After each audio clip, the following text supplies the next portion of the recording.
खबरें में खुश आमदीद। मैं हूँ आपका होस्ट सईद काजी और मेरे साथ है मियाँ शाहिद साहब मेरे को होस्ट। कुछ खबरें रन डाउन। चीफ जस्टिस साहब की और IMF के वफद की मुलाकात हुई है और उसके बाद एक बयान भी आया है चीफ जस्टिस साहब का बानी PTI के हवाले से, उनके ख़त के हवाले से, जिसमें उन्होंने कुछ कहा है। उस पर हम बात करेंगे और उसको कैसे हम इंटरप्रेट करें। पार्लियामेंट और अदलिया में दोबारा माजराई शुरू हुई। मोहसिन कियानी साहब ने एक बयान दिया जिस पर खासा जो है नालान नजर आए हमारे जो स्पीकर हैं कौमी असम्बली के। उन्होंने ये भी कहा कि जनाब हमारी आवाज़ उधर तक पहुंचाई जाए। वैसे ये नहीं कहना चाहिए था मेरे ख्याल में, क्योंकि हमारे यहाँ कोई अच्छी रवायात तो नहीं है। अभी हमें भूले नहीं है उमर अताब बंदयाल साहब कि जब वो अदालत में थे और जिनकी चौखट पे जुलूस पहुंच गया था और माशाल्लाह बड़ी हमारी इज्जत हुई थी। इससे पहले उसकी तो बात ही नहीं करते कि सुप्रीम कोर्ट पे जो हमला हुआ था। लिहाजा मेरे ख्याल में ज़रा कुछ मोहतात ही रहना चाहिए। आगे बढ़ते हैं। पाकिस्तानी नौजवान समंदर में डूब रहे हैं और रोज़ाना एक सुर्खी लगती है। ये जो भयानक किस्म के लोग जो ह्यूमन ट्रैफिकिंग करते हैं, अरे भाई वो तो करते हैं। वो कंडीशंस यहाँ कौन क्रिएट करता है कि जहाँ नौजवान कहते हैं कि इधर जिंदा रहने से तो बेहतर है कि हम जो है पैसिफिक या जो बहरुल कायल है या जो उसको समंदर की लहरों में हम डूब के मर जाएं। कुछ फैक्ट्स एंड फिगर्स के साथ शेयर करेंगे कि कौन सी कंडीशन हमने अपने यूथ के लिए यहाँ क्रिएट कर दी है कि वो अपनी जान पे खेल के अपने बच्चे कुछ असासे बेच के यहाँ से भागने के चक्कर में मौत को गले लगा लेते हैं। इस पर हम बात करेंगे। और फ़लस्तीन और इसराइल में क्या दोबारा जंग होनी शुरू जा रही है। इस तरह लगता है कि फर्स्ट वर्ल्ड में it's not the countries, it is not the democracies, बल्कि इस तरह लगता है कि कोई मेंटल असाइलम है जिसको उसके इनमेट्स ने जो है वो टेक ओवर कर लिया है। अगर हम मौसूफ देखें किबला ट्रंप साहब को और मस्क साहब को, और ये जो और ये दरिंदे की तस्वीर आप देख रहे थे, नेतन्याहू को 20 लोगों को, लाख लोगों को वहाँ से वो बेघर कर देना चाहते हैं। मियां साहब हमारे साथ मौजूद होंगे, तो आज ये बताएं कि अब मोहसिन अख्तर कियानी साहब तक ये जो पार्लिमान और हमारी इंतहाई मुअज़्ज़ज़ पार्लिमान का नुक्ता नज़र है वो कैसे पहुंचेगा और इसके आगे भी कुछ डेवलपमेंट्स होंगी कि या तो इस हवाले से बताएं। काजी साहब, जो आज जो पार्लियामेंट के अंदर हुआ और जो अदालत में हुआ, जज मोहसिन अख्तर कियानी साहब ने जो रिमार्क्स दिए हैं उस पर चीफ जस्टिस स्पीकर कौमी असम्बली ने एक रूलिंग दी है। और वो बाकायदा जो स्पीकर की रूलिंग होती है ये कानून का दर्जा तो नहीं रखती, लेकिन वो रूलिंग जो है वो मस्ट हो जाती है उस पर अमल दरामद करना। और उन्होंने फिलहाल तो ये कहा है कि उन तक जो है पैगाम पहुंचा दिया जाए। अच्छा, मैं मियां साहब आपको माफी चाहता हूँ, रोकूंगा। हमारा शाह खावर साहब से रब्ता हुआ है। शाह खावर साहब, थैंक यू वेरी मच। मैं आपको सवाल दोबारा दोहरा देता हूँ, आवाज़ आप तक नहीं जा रही थी। चीफ जस्टिस साहब की एक तो मुलाकात IMF के वफद से हुई है और फिर जो मोहसिन कियानी साहब की जो स्टेटमेंट आई है जिसमें उन्होंने कोलैप्स का लफ्ज़ इस्तेमाल किया और अदलिया के लिए भी किया है, पार्लियामेंट के लिए भी किया है और दीगर इदारों के हवाले से भी बात की है। तो ये इस पे बड़े स्पीकर साहब जो हैं वो नाराज़ भी हुए हैं। और फिर मैंने पहले भी ये कहा था, दोबारा अर्ज़ कर देता हूँ कि इवन आज डान का जो कार्टून है वो भी इसी किस्म की कोई शक्ल कम अज़ कम अदलिया के हवाले से पेश कर रहा है। डू यू थिंक कि देयर इज सम ये इस तरह का सिचुएशन है कि our system is broken as Mohsin Kiani साहब ने कहा, या स्पीकर साहब का जो एतराज़ है वो दुरुस्त लगता है आपको? जनाब शाह खावर साहब।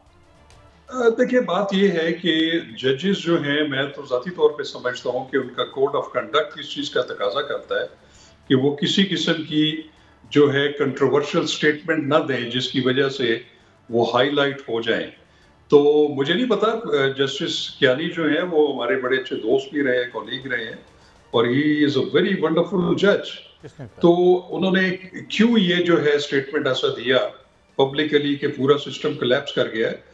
अब इसमें बात यह है कि इसमें कोई शक नहीं है कि वो खुद एग्रीव्ड हैं। ये जो अरेंजमेंट हुआ है आर्टिकल 200 का कि दूसरी हाई कोर्ट से जो है वो जज साहिबान को लाया गया और उनके ओवर एंड अबाव उनकी सीनियरिटी जो है वो फिक्स कर दी गई है। तो वो अपनी जगह पे है। उसका उन्होंने एक chief justice Islamabad high court को एक रिप्रेजेंटेशन दी थी जो कि उन्होंने डिसमिस कर दिया। उसके आगे भी रेमेडी मौजूद है।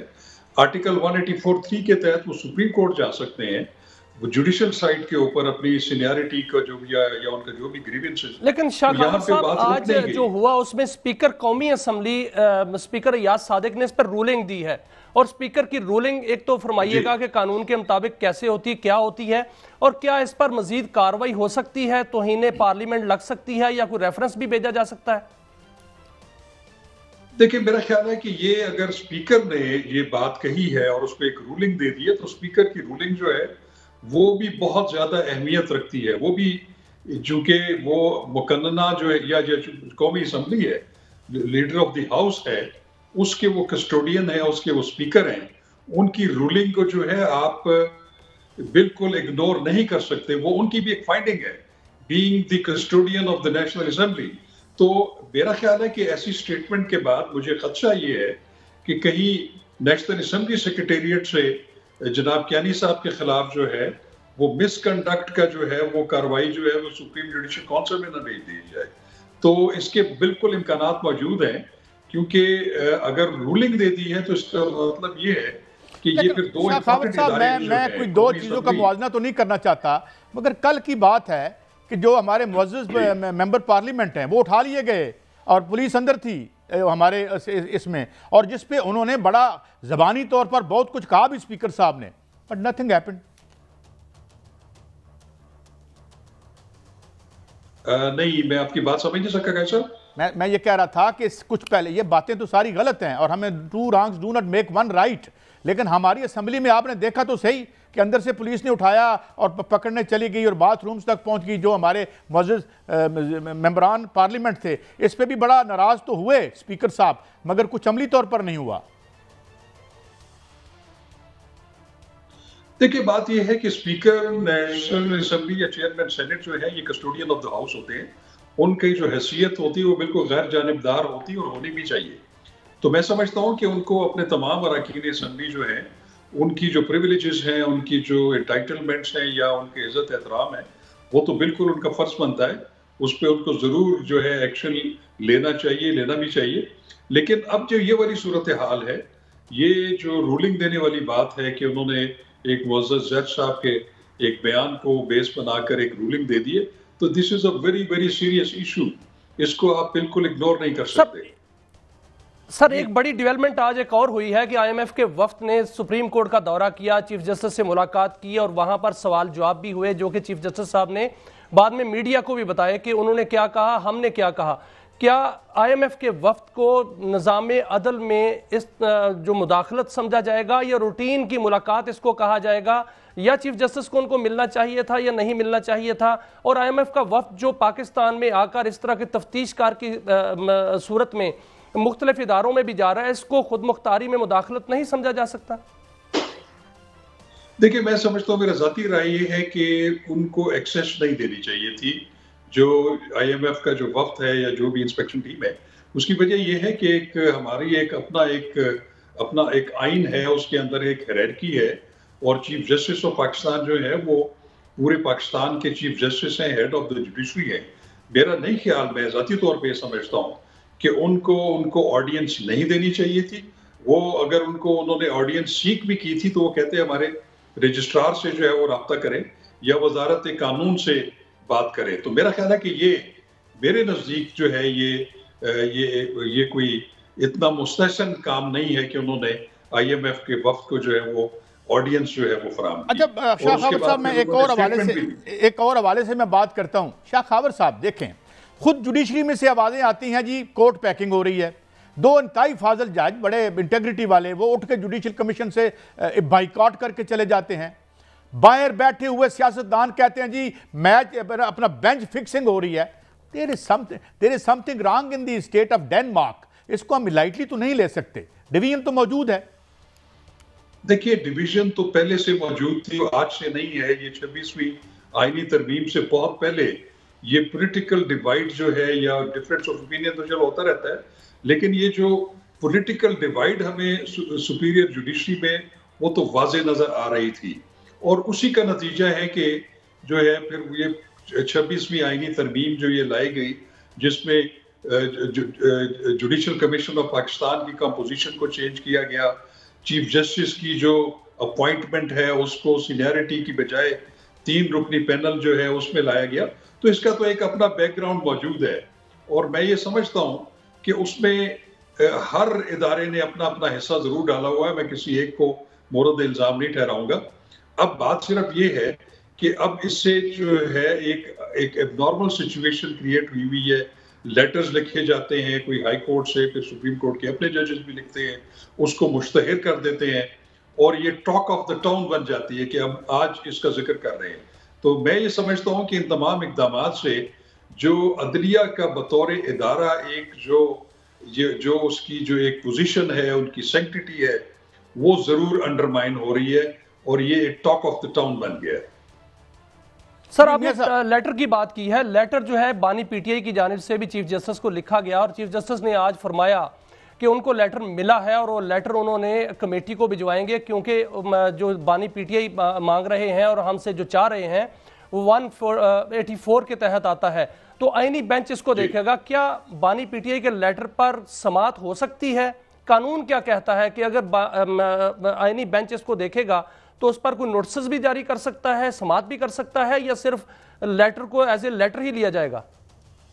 नहीं, मेरा ख्याल है कि अगर आप चीफ जस्टिस पाकिस्तान ने अगर इस बात का जिक्र किया है कि उनको ऐसी एक दरखास्त मिली है और वो समझते हैं कि इसको जुडिशल साइड पे सुना जाना चाहिए, तो फिर मेरा ख्याल है कि वो अगर रेफर करेंगे इसको आईनी बेंच में, और उसमें जो कमेटी है जो डिसाइड करती है कि इसको हमें जुडिशल साइड पे लेना चाहिए, उसको कॉग्निजेंस लेनी चाहिए, तो मेरा ख्याल है कि उनका ये कदम तो बिल्कुल ठीक है कि अगर वो समझते हैं कि वो एप्लीकेशन जो उनको आई है वो आर्टिकल 184(3) के जुमरे में आती है, matter of public importance in relation to the fundamental rights, तो वो मेरा ख्याल है कि वो साहब आपने हमें एनलाइटन किया। Thank you very for your very very valuable views on these very complex important issues. नाज़रीन, एक ब्रेक की तरफ पढ़ते हैं, वापस आते हैं और बात करेंगे अब उन इशूज़ की तरफ।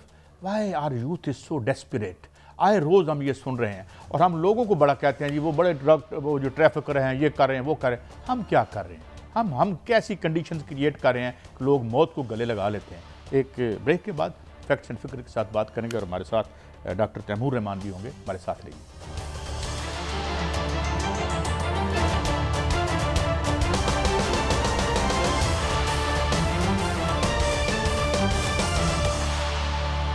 Welcome back. नाज़रीन, आज फिर एक ट्रेजेडी हुई और हमने इस पर ज़्यादा आज ख़ास तौर पे हम बात करेंगे क्योंकि टाइम एंड अगेन ये हो रहा है। लीबिया के करीब फिर एक किश्ती जिसमें जो माइग्रेंट्स हैं, इलीगल माइग्रेंट्स, वो जो है वो डूब गए और अभी तक बहुत सी लाशें निकल चुकी हैं, बहुत सी नहीं निकली। मेरे साथ मौजूद हैं डॉक्टर तैमूर रहमान, की तारफ़ के मोहताज नहीं और एक बड़े प्रीमियम इंस्टीट्यूट से वाबस्ता हैं, मैशत के माहिर हैं। बहुत शुक्रिया डॉक्टर साहब। एक तो ज़ाहिर है you come across the youth जो है, और बहरहाल ये वो तो बड़े खुशनसीब लोग हैं जो इतने बड़े इंस्टीट्यूशन तक पहुँचते हैं, but as a conscious member of the society आप ये भी जानते हैं कि जो ओवरऑल यूथ का क्या अशर है, वो कौन सी कंडीशंस हैं जो लोगों को जानते बूझते मजबूर करती हैं कि अपनी जेब से पैसे दे के वो एक ऐसे सफ़र पर चलते हैं जिसका सक्सेस रेट शायद 5-7% भी नहीं है। वो क्या है, ये मौत का सफ़र वो क्यों करते हैं और उन्हें वो कौन सी कंडीशंस हैं जो यहाँ मजबूर करती हैं, और ये कंडीशन का जिम्मेदार वतन अजीज़ में कौन है? डॉक्टर साहब। सर, दो ही कंडीशंस हैं और एक का नाम है बेरोज़गारी और दूसरे का नाम है गुर्बत, जिससे बचने के लिए लोग फिर अपनी जान की बाजी भी लगाने के लिए तैयार हो जाते हैं। तो सवाल यही पैदा होता है कि ये गुर्बत और बेरोज़गारी पाकिस्तान में क्यों फैली, कैसे फैली? तो इसका जवाब ये है कि IMF ने जो ऑस्टेरिटी हमारे पर नाफिज की है उसके नतीजे में पिछले अरसे में महंगाई बढ़ी है, जिसके नतीजे में ज़ाहिर बात है गुर्बत भी बढ़ी है, बेरोज़गारी भी तेज़ी से बढ़ी है, और इसी वजह से हमें ये नज़र आता है कि बहुत सारे लोग मुल्क को छोड़ के कोशिश कर रहे हैं कि किसी तरह बाहर चले जाएं, कुछ 4 पैसे कमा के अपनी फैमिली को भेज सकें। अच्छा डॉक्टर साहब, मगर मैं ज़रा कुछ चीज़ें आपके साथ शेयर भी करना चाहता हूँ। मगर यहाँ पे क्यों अपना मैं देख रहा था कि क्या यूथ का क्राइसिस है। जब मैंने गूगल किया तो high youth unemployment and outdated education system, इनएडिक्वेट vocational training, और जब मैं हेल्थ की तरफ गया तो मैं तो अंगुष्ठ बद्दा रह गया कि 57% ऑफ द चिल्ड्रन जो है वो एनेमिक हैं, 40% की जो है वो स्टेंटेड ग्रोथ है, 4,500 माएँ जो हैं वो इंतकाल कर जाती हैं, और last but not the least ये फॉरेस्ट प्लाट ऑफ 16 स्टडीज़ का नतीजा है कि 70.4% माएँ हैं। थोड़ा सा भी कॉन्शियस आदमी क्यों चाहेगा एक ऐसे समाज में रहने के लिए? और तो फिर क्या ये सिर्फ IMF है या इस मुल्क की रूलिंग क्लासेस भी हैं? हाँ जी, हम अक्सर ये डिफ्रेंसिएशन करते रहते हैं कि जी ये IMF है या रूलिंग क्लास है। दर हकीकत तो मिली भगत ही है ना दोनों की, क्योंकि जो कॉस्ट है जो IMF इम्पोज करती किसी भी सोसाइटी पे, जब वो कहती है कि आप ऑस्टेरिटी मेजर्स लगाएं, आप सब्सिडीज़ काटते हैं, आप प्राइवेटाइजेशन करते हैं, आप ये सब चीज़ें कर दें, लिबरलाइजेशन, डीरेगुलेशन कर दें वगैरह, उसकी जो कीमत है वो एलीट को नहीं अदा करनी होती जी। उसकी कीमत जो है वो हमेशा पाकिस्तान हो या कोई भी मुल्क हो, उसके अवाम को ही अदा करनी पड़ती है। और वो कीमत इसी शक्ल में अदा होती है, गुर्बत की शक्ल में, बेरोज़गारी की शक्ल में, महंगाई की शक्ल में, मुआशी हालात मज़ीद और ख़राब होते जाते हैं शक्ल में। डॉक्टर साहब, ये पहले सिर्फ तो ये था पाकिस्तान में नहीं कि है। कभी कभी ये वाकयात सामने आते थे, लेकिन अब पै दर पै ये वाकयात जो है वो सामने आ रहे हैं। अब इतलात ये आ रही हैं कि ऐसे ही है। 5,000 से जायद ऐसे नौजवान जो कि एजेंटों के कब्जे में हैं और वो लीबिया में वहां पर मौजूद हैं, जिनको कश्तियों के जरिए जो है वो पार कराया जाएगा। और कल भी एक हादसा, बहुत बड़ा हादसा हुआ। क्या FIA जो है वो या हुकूमत उन मुल्कों से बात नहीं कर सकती जहां पर जो है इतनी बड़ी तादाद में ऐसे नौजवानों को रखा जाता है और वहां से उनका पीछा करके वहां से लोगों को बाजियाब कराया जाए और उनको वापस लाया जा सके कि वो समंदर बुर्द ना हो? बिल्कुल, FIA के मैंडेट में कलीदी और सेंट्रल मैंडेट है, ये मरकज़ी मैंडेट है कि उन्होंने ह्यूमन ट्रैफिकिंग को हर हालत में रोकना है। और ये चीज़ जो है वो ह्यूमन ट्रैफिकिंग के ही दायरे में आती है। और वो कोशिश भी करते रहते हैं, आए दिन कहते हैं जी हमने इनको पकड़ लिया, हमने उनको पकड़ लिया, हमने ये क्रैक डाउन कर लिया है कि इलीगल विंग था, हमने वो पकड़ लिया है। मगर नज़र आ रहा है कि वो इफ़ेक्टिव नहीं है। तो जहाँ एक तरफ लॉ इन्फोर्समेंट बहुत ज़रूरी है और FIA की ज़रूरत है कि वो मज़ीद ह्यूमन ट्रैफिकिंग के ऊपर काबू पाए, तो दूसरी तरफ ये भी सोचने की ज़रूरत है कि पाकिस्तान के माशी हालात को हम बेहतर करें, ताकि लोगों को ज़रूरत ही ना पेश आए कि वो अपनी जान को हथेली में रख के और ख़तरे में डाल के ह्यूमन ट्रैफिकर्स को अपने आप को जानबूझ के दें, ताकि हम जी बेशक समुद्र में सर, मर आप जाएं या मईशत किसी की तरह बात पार कर हो रहे हैं जाएं। और IMF की भी बात की आपने। IMF जो है वो पाकिस्तान पर कंडीशंस लगाता है और IMF जो है वो कहता है सब्सिडी मत दो। IMF कहता है कि किसी किस्म का टैरिफ में जो है वो छूट मत दो। लेकिन दूसरी और इससे गुर्बत भी बढ़ रही है, महंगाई भी बढ़ रही है। एक तरफ ये है, दूसरी तरफ ये देखा गया है कि आज अरकान पार्लियामेंट की तनख्वाहें बढ़ा दी गई हैं और उसमें पूरी अपोजिशन और हुकूमत शामिल थी और उनकी तनख्वाह जो है 2 लाख से 5 लाख कर दी गई है। आप इस फर्क को कैसे देखते हैं? क्या IMF इस तरफ भी आएगा? क्या हुकूमत को अपने अखराजात कम करके अपने रिसोर्सेज पर नहीं तकिया करना चाहिए और लोगों को जो है वो ज़्यादा से ज़्यादा सहूलत दे, बल्कि ना कि वहाँ से उनके बजट से जो है वो पार्लियामेंटेरियंस की तनख्वाहें बढ़ाए? बिल्कुल जी, आप दुरुस्त फरमा रहे हैं। मैं इसीलिए तो ये कह रहा था कि जो ऑस्टेरिटी के मेजर्स IMF वाले इम्पोज करते हैं, उनका हमेशा असर अवाम नास पर गहरा होता है, एलीट पर नहीं होता। चाहे वो पार्लियामेंटेरियंस की हम बात करें, डेमोक्रेसी पे, पार्लियामेंटेरियंस पे खर्चा कायम रहता है। IPPs को जो सब्सिडीज़ मिल रही हैं वो उनकी कम करने की बात IMF वाले नहीं करते, बल्कि वो तो उलट कहते हैं। वो कहते हैं नहीं जी, इसको नहीं आपने छेड़ना क्योंकि इससे इन्वेस्टर कॉन्फिडेंस जो है वो ख़राब हो जाएगा। इनके साथ जो मुआहदा किया है वो उसी तरह कायम रखें। तो यानी एलीट की जो सब्सिडीज़ हैं वो कायम रहती हैं, मगर आवाम के लिए जो सब्सिडीज़ हैं वो सारी IMF उड़ा देता है। तो रिज़ल्ट आपके सामने है कि उसका रिज़ल्ट यही होता है कि रिच गेट रिचर, पोर स्टे पोर, और जो गरीब है वो फिर भागता है किसी तरह हम मुझे रोज़गार मिले। ये सादा सी कहानी, को इसमें कॉम्प्लिकेटेड बात तो है नहीं। अच्छा डॉक्टर साहब, मैं एक और हवाले से आपसे इस बात को आगे बढ़ाता हूँ। कुछ लोग हैं who are doing very well in the whole of the world. जो मैं आज आपका वो डिक्लाइन ऑफ द डेमोक्रेसी सुन रहा था, some people are doing very good. हम जब भी कहते हैं मुल्क बड़े नाजुक दौर से गुजर रहा है, ये कभी नाजुक दौर से नहीं गुजरे। हमारी हालत ये हो गई है कि अब हमें शायद UAE भी वीज़ा नहीं दे रहा। नेपाल कल क्या करता है, श्रीलंका क्या करेगा, it has to be seen. तो ये क्या डाइकॉटमी है? एक तबका माशाल्लाह बहुत अच्छा कर रहा है और बाकी जो अक्सरियत है वो बर्बाद है। ये जो ग्लोबलाइजेशन का पूरा पीरियड हुआ है ना जी, इसमें जो ग्लोबल एलीट है उसने बेतहाशा पैसा कमाया। चाहे हम इंडिया को देखें, जहां हमारे पास बड़े बड़े अब ट्रिलियनियर्स जो हैं वो ग्लोबल ट्रिलियनियर्स में शामिल हो गए, अदानी पहली हो, अंबानी हो या अदानी हो वगैरह। और इसी तरह हमने नए टेक जायंट्स को देखा है, उसमें बिल गेट्स है, उसमें मार्क ज़करबर्ग, उसके अंदर स्टीव जॉब्स, उसके अंदर ही तकरीबन ये अमेज़ॉन जेफ बेजोस और इलॉन मस्क टाइप लोग हैं जिन्होंने बिलियंस कमाए हैं, बिलियंस एंड बिलियंस कमाए हैं इस पूरे पीरियड के अंदर।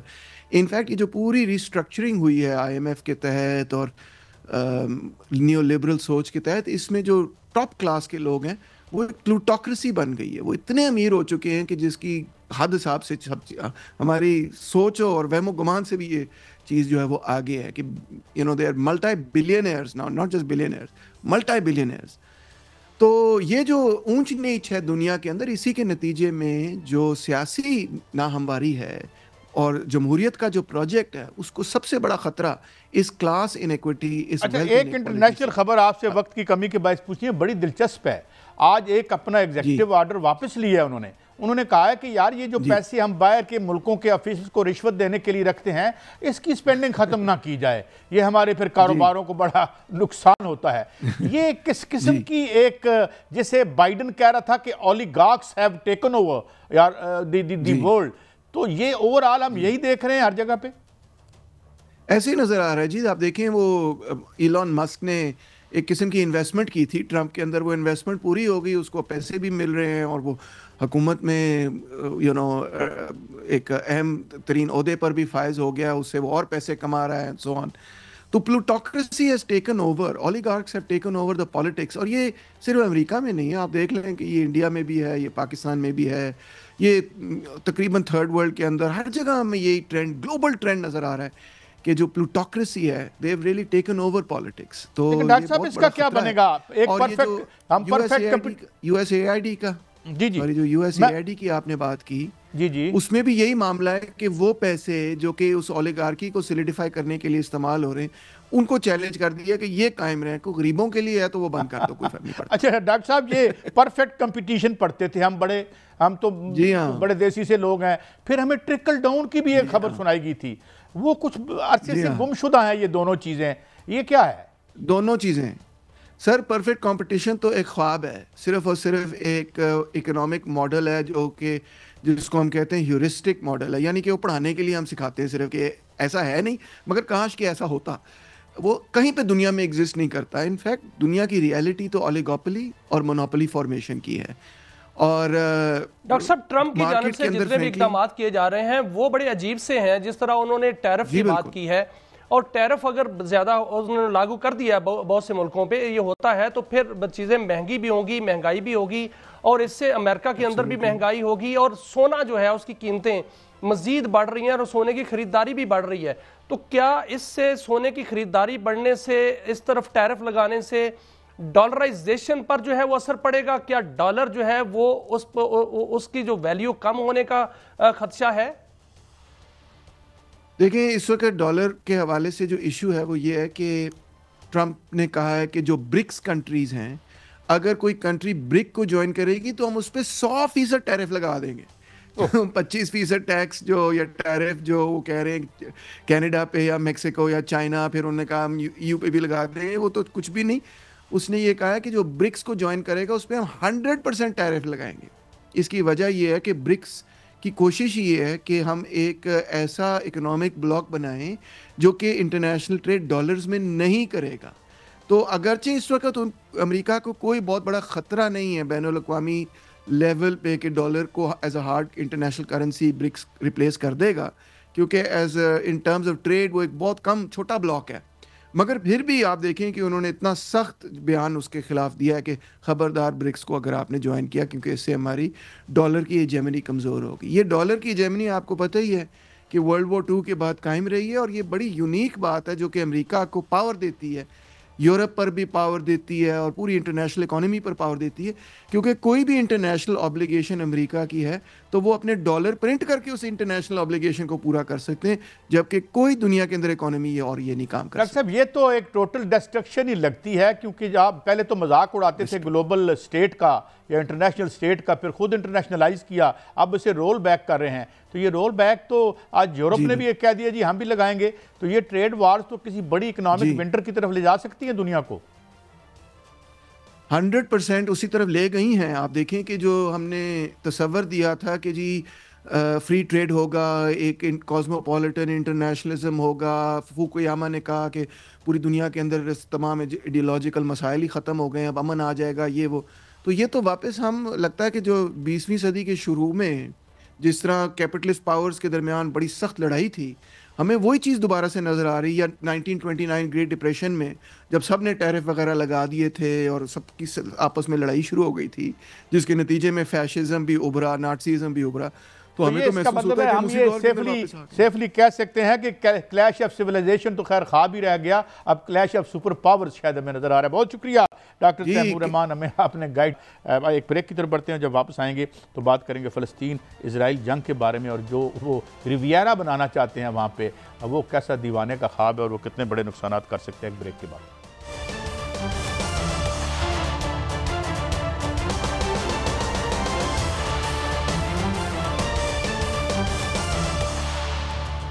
वेलकम बैक नाज़रीन। हमें मुमताज़ दिफाई तजिया नगार जनाब ब्रिगेडियर रिटायर्ड वक़ार खान साहब ने हमें ज्वाइन किया है। बहुत शुक्रिया ब्रिगेडियर साहब आपके वक्त के लिए।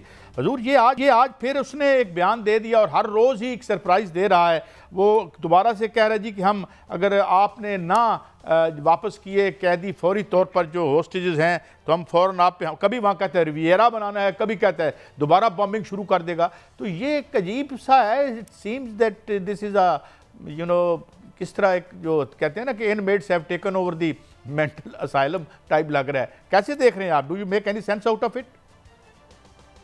जी, ये तो बेसिकली राइट विंग की खूबसूरती है और वेस्टर्न मीडिया की कैसे एक पॉपुलिस्ट आई वुड से पागल लीडर को प्रोजेक्ट किया जा रहा है कि वो इंस्टेन आदमी है।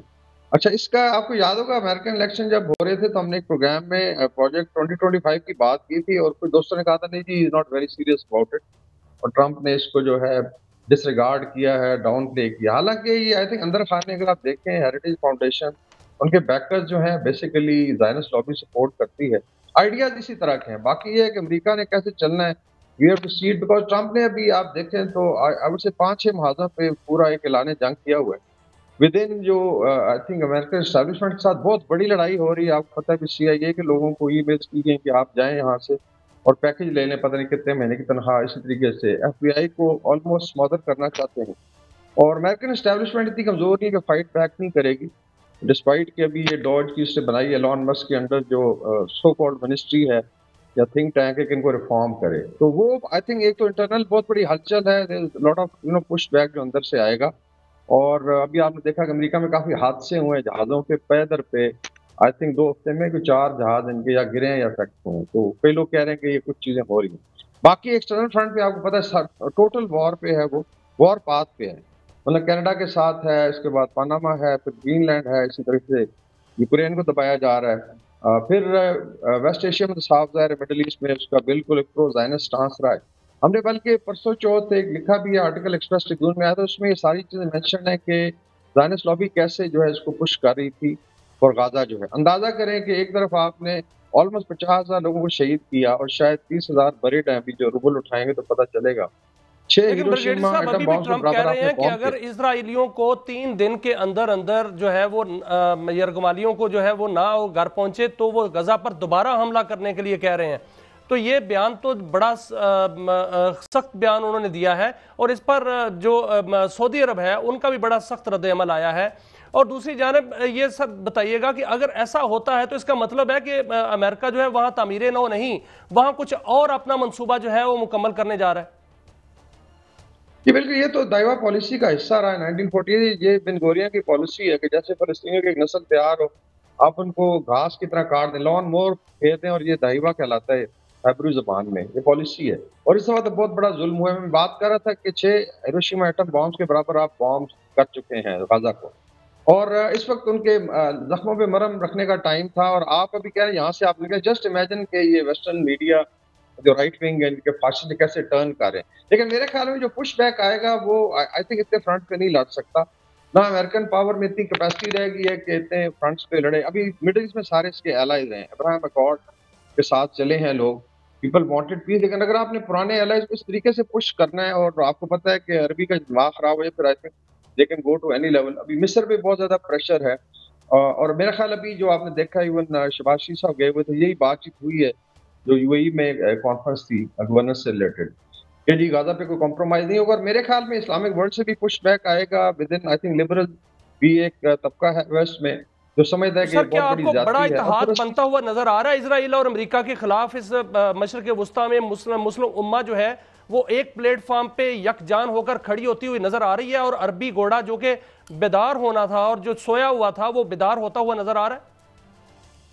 ये अपॉर्चुनिटी तो है। देखिए इसमें अभी टर्की के आ रहे हैं प्रेसिडेंट भी पाकिस्तान, और पहले वो इंडोनेशिया और मलेशिया जा रहे हैं, तो आई थिंक जो बड़े आप कह लें मिडिल लेवल की पावर्स हैं मुस्लिम ममालिक की, किसी हद तक उसमें एक यूनिटी का फैक्टर नजर आता है, शायद इस पर बातचीत हो। तो उसमें मोहम्मद बिन सलमान ने बड़ा सख्त स्टांस लिया है, उनके वज़ीर ख़ारजा ने, मिस्र ने लिया, बिकॉज ये एक मजाक है कि आप ओपनली जो है जेनोसाइड करें, उसके बाद लोगों को वहां से कहीं फारिग हो। अच्छा, मैं थोड़ा सा टाइम लूंगा कि साउथ अफ्रीका के साथ भी एक फड्डा चल रहा है। साउथ अफ्रीका में वाइट्स हैं 7%, और Elon Musk basically south Africa का है। उधर वहां पे साउथ अफ्रीका ने अभी रीअप्रोप्रिएशन ऑफ लैंड शुरू की, गोरों से लैंड ले रहे हैं, तो 50% इकोनॉमी कंट्रोल करते हैं 7%। और उधर इतनी तकलीफ हुई है, ट्रंप को कह रहा है जी कि साउथ अफ्रीकन इमिग्रेंट आ जाए, उनको हम इधर बसाएंगे। जस्ट लुक एट, आप कह लें कि सिर्फ अभी वाइट सुपरमार्शिस्ट रूल कर रहे हैं, और ये इनका एजेंडा है। चाहे यूक्रेन के महाजरीन हो, साउथ अफ्रीका के वाइट्स हों, उनको बिस्मिल्लाह करके ये लेंगे, लेकिन किसी और आई थिंक ब्राउन पॉपुलेशन अगर है, कोई साउथ एशियन है, इंडियन है, Pakistani, they will be kicked out actually. तो ये आई थिंक एक फाशिस्ट एजेंडा जो नजर आ रहा है, और मेरे ख्याल में इसके खिलाफ इतनी रेजिस्टेंस होनी है, चाहे वो इस्लामिक वर्ल्ड हो, चाहे डेवलपिंग वर्ल्ड हो, because nobody like. South Africa ने बड़ा सख्त स्टांस लिया है, उनका एलाई भी रहा है। सर, तो ईरान मेरे की ख्याल बात में कर लेते पुशबैक हैं, आएगा, ईरान और की बात शायद कर लेते हैं। ईरान में अमेरिका ने ईरान को जो है वो मुज़ाकरात की दावत दी है, लेकिन ईरानी सदर कहते हैं कि अमेरिका मुखलस नहीं है, वो मुनाफकाना रवैया इख्तियार कर रहा है। और खबर ये आ रही है सर कि अगर ईरान पर जो है वो अमेरिका कार्रवाई करना चाहता है, तो ईरान उससे पहले शायद 1 महीने के अंदर अंदर एटमी धमाके कर देगा। क्या कोई ऐसा सिचुएशन बनती हुई नजर आ रही है कि अमेरिका जो है वो कार्रवाई करना चाहता है वाकई, और ईरान जो है उस ये कुव्वत हासिल कर चुका है कि वो धमाके कर सकता है? ये देखिए, ट्रंप का पिछला भी टेन्योर देखिए, ईरान में बहुत सबसे ज्यादा सैंक्शन लगी थी। अभी भी शायद आपने फॉलो किया, और इस वक्त ईरानी रियाल जो है वर्सेस डॉलर तकरीबन 9 लाख का हो गया। तो प्रेशर बहुत ज्यादा, स्ट्रेस है बहुत ज्यादा उनकी करेंसी पे भी, इकोनॉमी पे भी। और शायद ये समझते हैं कि इंटेंगल करेंगे बातचीत में, और देन में भी दे स्ट्राइक, क्योंकि अभी ईरानी इसको समझते हैं। लेकिन उन्होंने एक डिस्प्ले किया है, I think resolve, last time जब स्ट्राइक हुई थी उन्होंने काउंटर स्ट्राइक भी की थी। तो ये आई थिंक एक डेंजरस सिचुएशन। लेकिन मेरे ख्याल में अगर कोई थोड़ा बहुत आप कह लें कि अरब वर्ल्ड से कोई सपोर्ट आती ईरान को, ना आती, जिस तरह पहले हुआ था कि थोड़ा आइसोलेटेड था, वो शायद नहीं होगा। बिकॉज गाजा की वजह से अभी किसी हद तक इस्लामिक वर्ल्ड में, ओआईसी में एक फीलिंग जरूर है जी कि दिस इज इनफ, ये रेड लाइन क्रॉस नहीं होनी चाहिए। तो शायद एक यूनिटी का फैक्टर भी है, और ईरान को भी शायद साहब, मैं एक और पहलू पे आपकी तवज्जो चाहता हूं। अंदर में सेनेट की कायमा, उनकी जो कमेटियां हैं, उसमें बड़ी सख्त लड़ाई हो रही है। काश पटेल की मैं टेस्टिमनी सुन रहा था, तो क्या अंदर भी एक मुझे जंग लग रही है, और जिस तरीके से पुरानी रवायती एस्टैब्लिशमेंट है वो उसे अपने अंदर भी ट्रंप को थ्रेट समझ रही है। तो क्या अंदर से भी खेल तो पहले भी होते रहे ऐसे, आप जानते हैं, तो ये अंदर की लड़ाई बढ़ेगी अमेरिका के अंदर? जी बिल्कुल। इसमें जो एस्टैब्लिशमेंट, अभी अब कैश पटेल की भी जो देखें, जब कंफर्मेशन हो रही थी तो उसमें बराबर बराबर हो गया था, बल्कि 3 रिपब्लिकन ने उसके अगेंस्ट वोट किया, तो vice president had to vote, तब जाके उसकी आई थिंक कंफर्मेशन हुई है। बिकॉज जो एजेंडा लेके एलॉन मस्क, और ये उसमें रिबेक रामास्वामी को तो एक साइड पर उन्होंने कर दिया। एजेंडा वही 2025 का मैं पढ़ रहा था प्रोजेक्ट का, वो तो डिसमेंटल करने का, ये ओल्ड गवर्नेंस सिस्टम जो है। और ये मेरे ख्याल है 200 साल पुरानी एस्टैब्लिशमेंट है, जॉर्ज वाशिंगटन के टाइम से चल रही है। इनकी एजेंसीज हैं अभी 100 साल पुरानी एजेंसीज है, लाइक FBI है, CIA है। ये इतनी जल्दी हार नहीं मानेगी। तो एक तो आई थिंक विद इन जो आप कह लें कि कांग्रेस में भी, चाहे सेनेटर्स हों, चाहे उनके लेट्स हाउस ऑफ रिप्रेजेंटेटिव के मेंबर्स हैं या कांग्रेसमैन हैं, वहां पे भी एक एस्टैब्लिशमेंट है, like Joe Biden was basically part of the establishment. तो इसमें से भी पुश बैक आएगा। तो वही मैं हैरान हूं कि ये बंदा कितने फ्रंट पे लड़ेगा, because you can't fight American establishment as well as all major powers, और साथ साथ फिर आप मिडिल ईस्ट में भी हिस्सा पंगा करें, और जितने एलाइज हैं उनको नाराज कर लें। कनाडा कह रहा था कि अभी आग लगी है कैलिफोर्निया में, तो हमारे हेलीकॉप्टर गए और लोग गए, मैक्सिको से लोग आए हैं। ब्रिगेड साहब, अफगानिस्तान की बात कर लेते हैं। अफगानिस्तान में इंडिया की इन्वॉल्वमेंट जो है वो दिन ब दिन बढ़ रही है, और 2 ग्रुप जो अफगान तालिबान के हैं, कंदहारी ग्रुप है और हक्कानी ग्रुप है, उनमें जो है लड़ाई भी चल रही है। और दूसरी जानिब इंडिया ने उनको ट्रेनिंग देनी भी शुरू कर दी है। और साथ साथ ये भी खबर आ रही है कि जो तालिबान हुकूमत है उसके कई वज़रा जो है मनी लॉन्ड्रिंग में भी मुलव्वस हैं। क्या आपको नजर आ रहा है कि मुस्तकबिल करीब में या मुस्तकबिल में अफगानिस्तान में कोई बड़ी जो है वो खाना जंगी शुरू हो सकती है, या कोई बड़ी लड़ाई जो है वो शुरू हो सकती है? और इंडियन इन्वॉल्वमेंट को कैसा देख रहे हैं सर? जी वैसे इंडिया ने 20 साल में अगर देखा जाए गलत हॉर्स पे ही बैठ गया, स्पेशली अफगानिस्तान में। पहले बांग्लादेश के साथ में किया, वहाँ मुंह की खाई है। यहाँ पे आई थिंक इस वक्त तालिबान का जो कंधारी ग्रुप है वो लूजिंग साइड पे है। Lot of resistance. अभी एक खबर ये है, लास्ट टाइम डिस्कस हुई थी कि हक्कानी नेटवर्क के जो सीनियर लोग हैं वो तो चले गए हैं UAE, और देन नॉर्दर्न रेजिस्टेंस जो है बहुत ज्यादा आई थिंक अटैक कर रही है विद इन अफगानिस्तान, बहुत ज्यादा यूरोश, बल्कि अपील हो रही है कि अभी लोग खड़े हो जाएं, हर घर में एक राइफल तो है, चाहे इनको दबाया हुआ है इन्होंने। तो मेरे ख्याल में तालिबान का आई डोंट फोरसी कि ये इस साल से आगे चलेंगे, बिकॉज अभी अमेरिका ने भी असला अपना वापस मांग लिया, एड बंद कर दी, आपने देखा अफगानी करेंसी भी अंडर स्ट्रेस है। तो जैसे जैसे आई थिंक हालात खराब होंगे there will be lot of resistance, और अगर डिवीजन हो जाती है तालिबान में जो लाइकली है, तो probably you will see you know brief civil war भी हो सकती है। लेकिन पाकिस्तान के लिए आई थिंक ये जरूरी है कि विद इन तो यहाँ सफाया करे, और बाकी अगर कोई आई थिंक किसी हद तक मॉडरेट कोई ऐसा ग्रुप सामने आता है तो उसको सपोर्ट करे। We had enough of I think ये कंधारी ग्रुप जो है। बहुत शुक्रिया वकार साहब, वकार खान साहब, ब्रिगेडियर रिटायर्ड, हमें एनलाइटन कर रहे थे। प्रोग्राम आज का ख़त्म करते हैं, मगर आज की जो मेन स्टोरी है उस पर बात हम ख़त्म करते हैं कि ये तरक्की की कहानियाँ हमें टीवी की स्क्रीनों पर ना सुनाया करें और ना ही अखबारों की सुर्खियों में सुनाया करें। बड़ा फ़र्क है ज़मीन और इसमें, और ये कुछ ऐसा करें कि ये हमारे बच्चे इस तरह लहरों के हवाले ना हो। आज का ये था शो, कल फिर मिलेंगे। अल्लाह हाफ़िज़।